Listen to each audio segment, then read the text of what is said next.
Hey, scrappy people, it's Traci Reed here today, and I am so excited because I am coming at you with a tutorial video and sort of a unveiling video of my brand new memory planner templates. These templates are something I have been working on since last year when I really got interested in memory planning and trying to figure out how I could work that into my scrapbooking effectively. Plus, this year I'm going back to digital scrapbooking and hybrid scrapbooking a bit, and so I wanted to kind of create a product that would make it easy for digital scrapbookers and hybrid scrapbookers alike to memory plan, and also just regular old paper scrapbookers can use these as well to sort of add a little bit of fun and spice and new skills to their repertoire. So I'm going to be taking this template right here, which is my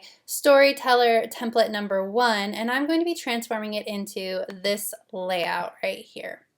So you can see they are exactly the same, only this one is filled out. I've used digital papers and embellishments from the Thrive collection by Studio Basic Designs and Rachel Jeffries at Sweet Shop Designs to create this layout, and I am using the memory planning templates for my hashtag Everyday Selfie Love challenge that I'm hosting over on Instagram, and if you don't know about that, I will put a link in the description box below. This is going to be a multi-part tutorial. For this video, I'm going to be showing you how to get from this to this very easily, easier than you think.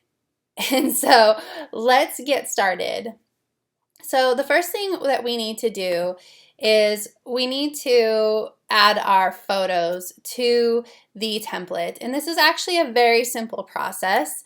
I'm going to come over here to my photo files, and I'm going to open them up one by one. And to copy and paste them onto your template, you just hit Command or Control A, Command or Control C, Command or Control W to close the photo if you want to. You don't have to, but I like to close the embellishments and photos and everything as I go along so that I don't have too many files open. So I'm going to hit Command W to close this file. It'll pop back to the last file I was on, which is my template, and I'm going to click on the black box where I want this photo to go. And all of these templates come with optional white borders around the photos. I prefer the white borders around the photos. I like the way that it looks, but if you don't want those white borders, you can just go ahead and turn them off or delete them. I'm going to keep them on. So I'm going to Command click on the layer thumbnail over here in the layers palette to get the marching ants around the photo. And what that does is when I come in here and paste, it is going to place my photo directly over that placeholder so I don't have to move it around too much. So I'm going to hit Command or Control V to paste. And you can see that it is very large. So I'm going to come over here to the corner and I'm going to click so I can get the transform controls. And I'm just going to hold down Alt and Shift while I resize these photos. Now, depending on what version of Photoshop you have, you can see that Shift has changed functionality in Photoshop, and now it makes it so that the proportions aren't constrained. So if you have that problem, just go ahead and hit Escape, and instead of holding down Shift, just hold down Alt or Option, and it will resize the photo from the center so that it just resizes on all edges at once. And I'm going to resize it so that it is nice and centered in this white border. And then once you have it the size that you like, you can see that it is hanging over the edges of this black box. You can just hold down Alt or Option and click in between the two layers, and it will clip the photo to the photo placeholder. And I'm actually going to merge all of these together so that I just have one photo layer and not all of these white borders and everything. So you just go ahead and repeat the process with each of your photos.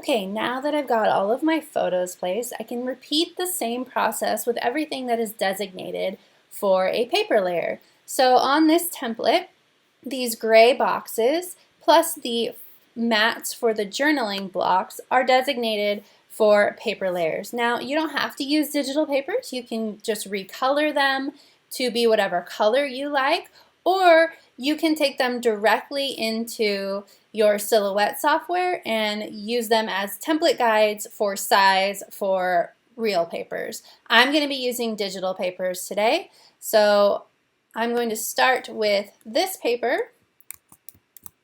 Again, these are from the Thrive collection by Rachel Jeffries and Studio Basic Designs, available at sweepshopdesigns.com. I really enjoyed this collection for this set of photos. It matched very well.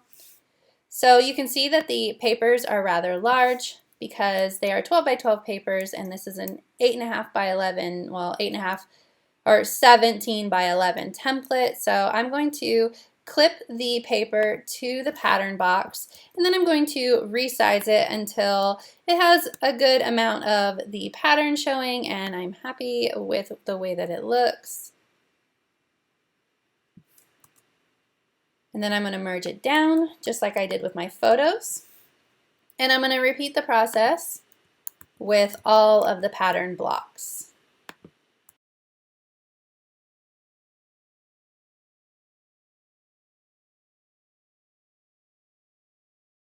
So for this pattern block, I'm actually going to use a digital stamp instead of a paper pattern to create this block. So what I actually want to do is I want to recolor this pattern block to white.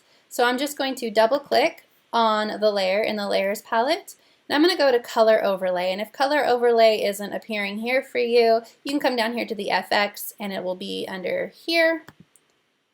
And I'm going to hit white in the color box, and then make sure it's on normal and full opacity.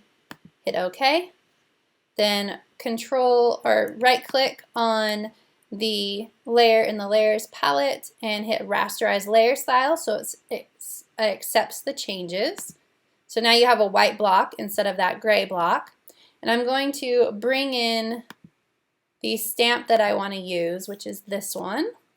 I'm going to, just like I did with the papers, I'm going to copy and paste it onto this template, and I'm going to hit Command or Control click and go right over this box and hit Command V to paste.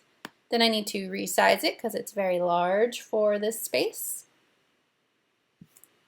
Hit enter, and I'm going to zoom in so I can see a little bit better, make sure that this is what I want it to look like, and then clip it to the box.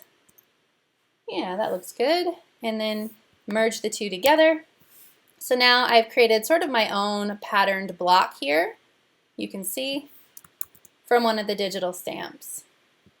So now that I've got all of my patterns clipped, I can go ahead and start filling in embellishments. Now, I purposefully have kept all of these templates very simple for beginners, and so that you have a few places to add digital embellishments. You can always add more, but you can also add physical embellishments if you are printing these out and using them physically in your actual planner.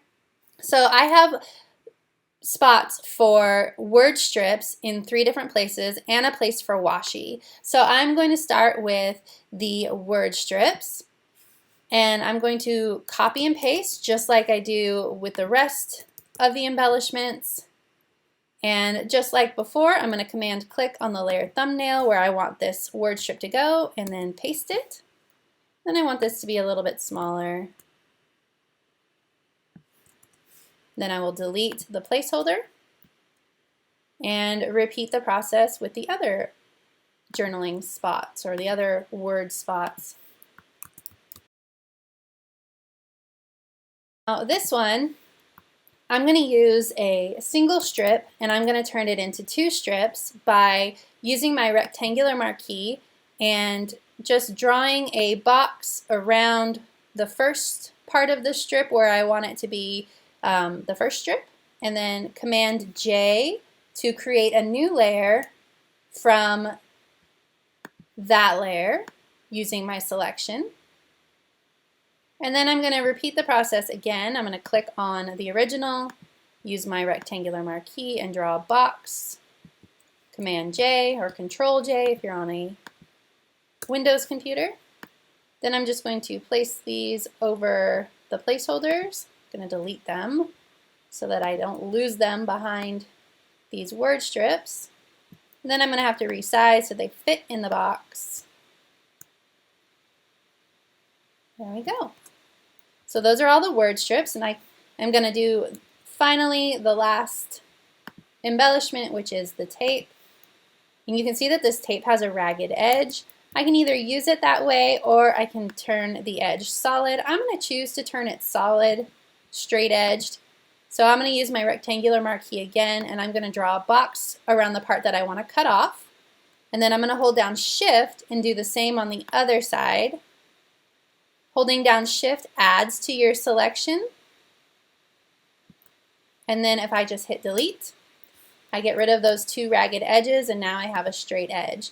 Now the thing to keep in mind with washi or anything that has a clear or non-completely solid opacity to it is when you print it, unless you print it on something clear, it will be solid. So this washi will look sort of like a pattern strip rather than washi when I print it. I'm okay with that. Not a big deal. I could print it on acetate. I could print it on vellum if I wanted it to look like washi, but I'm just going to print it on cardstock because I don't have a problem with that. So the last thing that we need to do is add in our titles and our journaling. So all of my journaling is going to come directly from my Instagram post for my Everyday Selfie Love Challenge. So I can just go ahead and click in here, and if I double click on it, you can see that the text is fully editable. I left it editable so that you would have journaling boxes here. And then you can just go ahead and paste in your journaling, type in your journaling, whatever works. The font that I used on these templates is Splendid 66. It is a free font, so if you don't have it, you can go ahead and download it and use it, or you can just change the font and add whatever works for you. I'm not going to be adding in my journaling in this video because it's just such a simple process. You don't need to watch me do that, but I am going to edit my titles. So these title placeholders are all one layer, and you're just supposed to delete them because they're just placeholders and you need to add in your own titles, right? You don't want it to say title here. So I'm going to go ahead and delete them, but I'm going to use the same font as the title placeholders for my larger titles, because what I want to do is I want to use a solid paper and clip the solid paper to the title so it kind of looks like a thicker. So I'm going to use the same font, which is Bebas, if my computer wants to. There we go. And I'm going to be adding in the titles of the prompts that I used for each of these photos. I have a whole prompt list for the Everyday Selfie Love Challenge. And so I'm following along with that, and so I thought that they would be appropriate titles for each of these photos. So I'm just rotating it 90 degrees to match the orientation of the title placeholder. Fits better on this photo than it would horizontally. I'm going to leave that just like that for a minute, and I'm going to do the same over here. And I'm going to add in the title, My Space. And I'm going to click and drag to make it larger again. Holding down Alt will make it larger from the center instead of just the side. I'm going to center this right in the box. Now what I want to do is I want to take, oops, boom, boom, wrong one. I want to take this solid pink, which contrasts the papers, the blue papers that I've been choosing. and it actually matches like my skin tone in these photos and the rosy sort of glow of a lot of these photos. So just like with any other of my templates, all I did was paste it in and then clip it to the title. So let's do it again over here because I want them to match. I'm going to hit Command or Control V to paste and then clip it to my title. So now I've got pink titles with a little bit of texture since it is a solid digital paper with some texture on it. The last thing that I need to do is add in my titles on these little labels. I have label placeholders, and you can go ahead and make them your own by adding a color overlay, so white, and then you can give them a border as well by adding a stroke. So if we come in here, you can see that this added a 30-point stroke to the inside. You can make it 20-point, you can make it any size you want, and then you can change the color to match the papers that you've chosen as well if you like. What I'm going to be doing is I'm going to be using the labels from the collection. So I'm going to just copy and paste them onto the layout just like I have everything else. And then I'm going to delete the placeholders.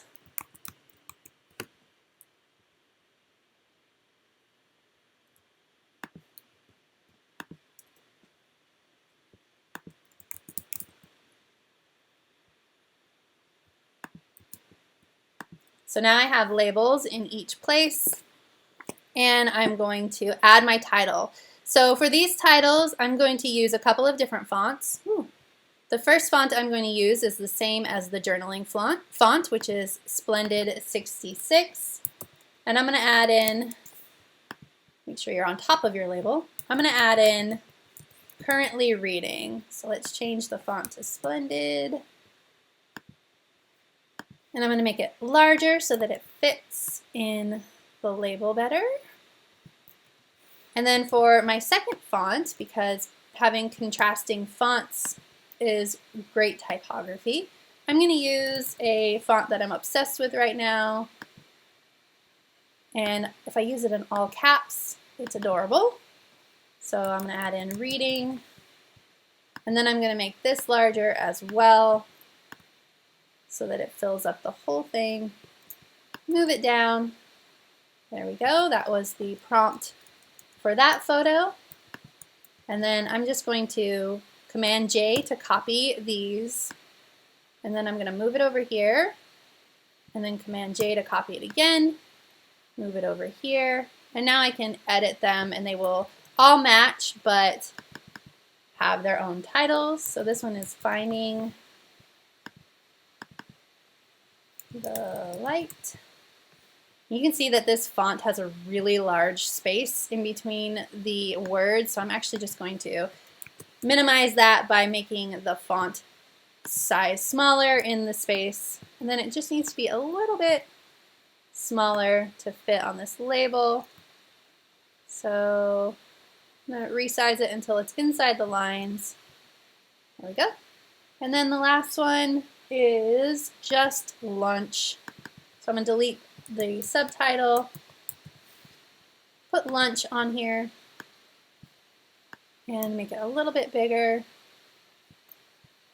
Center it, and voila! If I had all of my journaling in here, it would be ready to go. So now what you can do, this is the final product, what you can do is print this as it is. It is an 8.5 by 11. You can send it to your Silhouette and print it in pieces to reassemble onto your actual planner, or you could just go straight to your Silhouette and use the boxes as a template for real papers. So the next video I'm going to post, the next video in this series, is going to show you all of your different options for printing.